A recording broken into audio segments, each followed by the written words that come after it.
Want to have a grown-up conversation with you, and I begin this knowing some of you are going to vehemently disagree with me. I understand the disagreement. I don't want to lose my audience, being argumentative with you all, but I've been thinking more and more about this. And as I've mentioned before, when I was a campaign consultant, I would tell candidates, you know when you're in the minority, even when you think you're right. And I think I'm right, even if I'm in the minority. And I want to go way, way back to June of 1940. So my son, one of his favorite movies is The Darkest Hour. It's the Gary Oldman movie about Winston Churchill. And the very end of the movie, he gives his famous speech, "We will fight on the beaches. We will fight on the landing grounds. If this island should fall, and I don't think it will, the British Empire across the seas will defend us until the New World with all its power and might." It's this rousing thing, and the House of Commons roars to life. And it is, Winston Churchill is said by his opponents, he took the English language to war. In fact, what's notable about that very famous speech is he used words that were Anglo-Saxon words, not German words. A lot of British language had been co-opted by the Germans as the Normans had conquered it. He made sure to use the words of the English language. It was a rousing, rousing speech in that Gary Oldman movie. Now, I'm going to play it for you, but I'm not going to play you the Gary Oldman one. I'm going to play you the very end of Winston Churchill's speech to Parliament. I think it was June 4th, was it 1940? As the Battle of Britain is about to begin, Hitler, the British have been rescued from the beaches, and now the Battle of Britain is about to begin. The Nazis are preparing an invasion of the island. There was a war council in Great Britain. They really wanted to try to seek peace with Hitler. Churchill was arguing against it and was begging the Americans to get involved. He was begging the Americans to get into the war, and the Americans were dragging their feet. And in fact, there was this one point where the British needed bombers, and Franklin Roosevelt suggested he could run bombers up to the border of Vermont and Canada, get them right on the line, and if the British came across and pulled the planes across the border into Canada, well, and we just wouldn't stop them, and we wouldn't have broken our obligations and federal law, and the British could get the planes. It was absolutely a wild situation because the American people after World War I had become deeply isolationist. They wanted no part in Europe's wars, kind of like where we are now. Churchill sees the writing on the wall and he gives the speech in Parliament, and it is not the uproarious speech that leads people into standing ovations in the House of Commons. It's actually way more subdued than that. This is the actual audio of Winston Churchill addressing the British Parliament. We shall fight on the seas and oceans. We shall fight with growing confidence and growing strength in the air. We shall defend our island, whatever the cost may be. We shall fight on the beaches. We shall fight on the landing grounds. We shall fight in the fields and in the streets. We shall fight in the hills. We shall never surrender. And if, which I do not for a moment believe, this island or a large part of it were subjugated and starving, then our empire beyond the seas, armed and guarded by the British fleet, would carry on the struggle until, in God's good time, the new world, with all its power and might, steps forth to the rescue and the liberation of the old. The new world, with all its power and might, steps forward to the rescue of the old. That new world was the United States of America that Churchill was talking about. And when the war was concluded in 1945, the United States, the Western Hemisphere, with the exception of Pearl Harbor, was spared the destruction of Europe and Asia. And Churchill was one of many who recognized that the dynamics had changed. The Soviets were on the rise, replacing their cousins, the Nazis. The Nazis and the Soviets were kissing cousins. They had been allies till Hitler betrayed Stalin. China was falling to the communists. Britain's empire was beginning to collapse. Germany was rubble. So was parts of France and the rest of Europe. And so Churchill understood more than most that for the Western world order to survive, it needed to be placed into the hands of the Americans as trustees of Western civilization.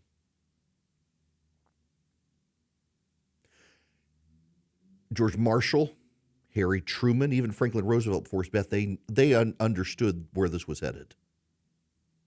And generations of American presidents on the Democratic and Republican Party side both recognized they had a stewardship commitment to Western civilization. And in fact, so 80 years ago, the war ends. Winston Churchill becomes one of those who believes we have to place the Western order into the hands of the Americans to protect it.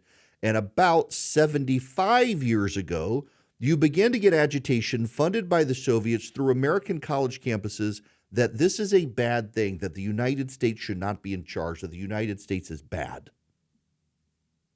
This comes to a head, actually, at the Democratic Convention in 1968. Lyndon Johnson, in March of that year, saw the writing on the wall and realized he could not continue on as the American president. He gives up.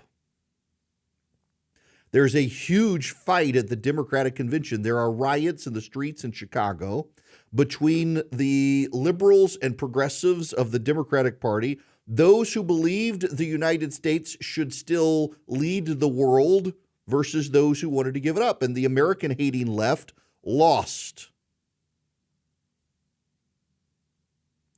Seeded the ground for Richard Nixon, who paved the way for peace with China for a time. And the Republicans continued to win over time on the issue of national security, including Ronald Reagan, over this idea of stewardship of the Western world. The left over time began to win, and when Barack Obama became president, Barack Obama went around the world apologizing for the things the United States had done. The wokes had captured the Obama administration and understood that the progressive dream of getting rid of the United States at the top of the world was within reach. And weirdly and strangely, over the last several years, large portions of the right have begun to agree with them, pejoratively speaking of American empire, that we should allow the allies to take care of themselves. We need to be isolated and remove ourselves from the affairs of the world. It's loud voices on the right now don't want us to fund Ukraine or even Taiwan or Israel to a degree. They want us to just leave the world alone. Admiral Yamamoto famously was alleged to have written in his diary that he feared Japan was waking a sleeping giant in the United States by bombing Pearl Harbor. There are a lot of people on the far left and now the far reactionary right who want the sleeping giant to go back to sleep. Unfortunately for them, what they don't seem to realize is that if the sleeping American giant, if the tired American giant lays back down the power and might that Winston Churchill recognized we had, that our enemies will conspire to snuff us out while we sleep and we will not rise again. I understand, particularly as the Republican Party becomes a party of the working class, a lot of people in the working class have not traveled to Europe or Asia. It's easy to listen to Tucker Carlson and hear what he thinks about Russia and see his Potemkin images and not actually know if you go to Moscow, Moscow is a third world hellhole.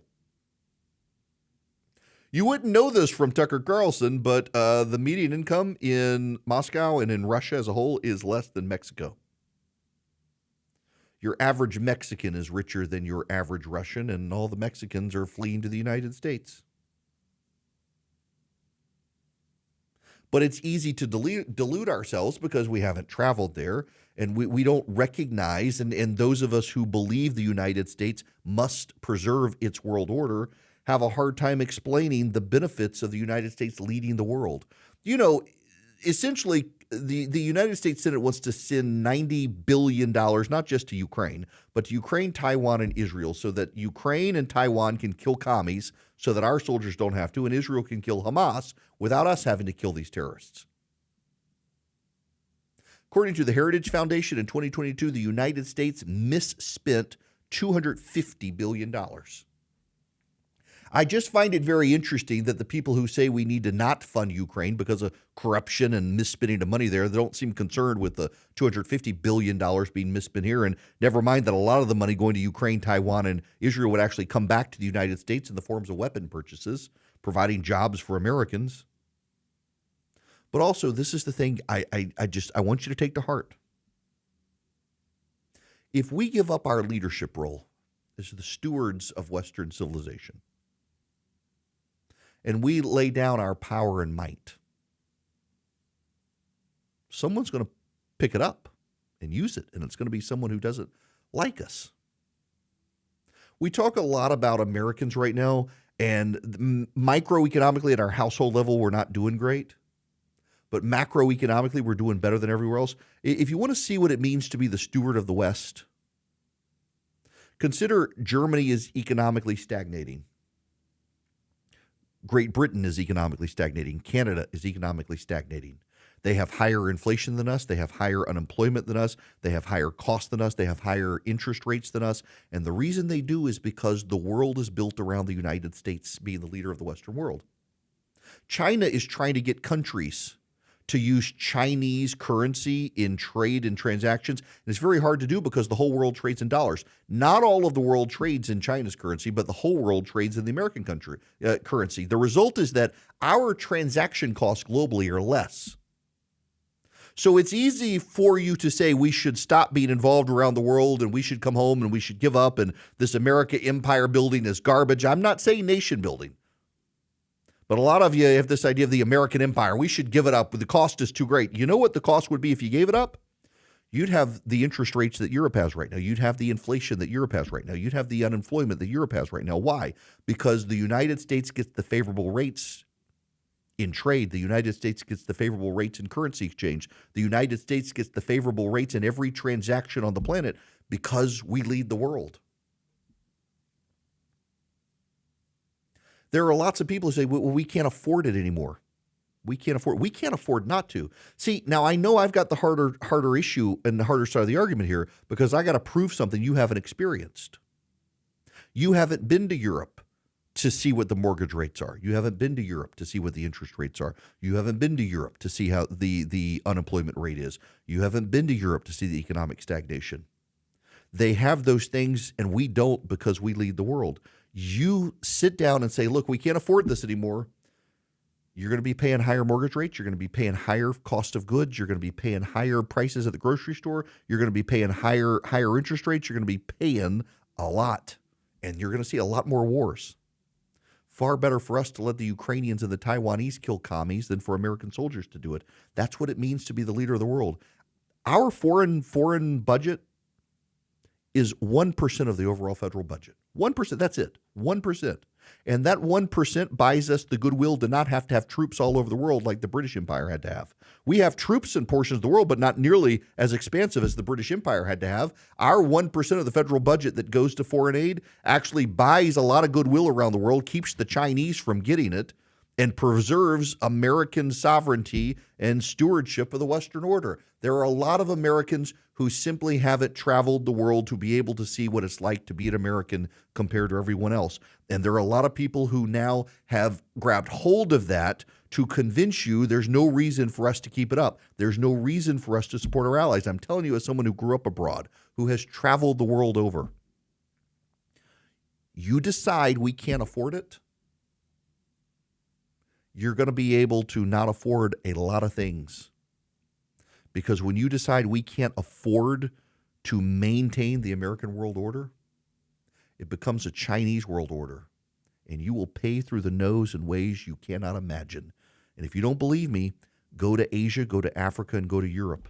And look at what's happening to their economies that are not ours. We will become like them. It's a choice. Decline is a choice Too many Americans have decided we must decline because we can't afford it. Never mind that we spend $250 billion a year in wasted payments from the federal government, and somehow you think that we should give up $90 billion as opposed to fixing the federal budget. We got to secure the border. We got to do all these things. But we've got to lead the Western world order, or someone else will, and it will be to our disadvantage.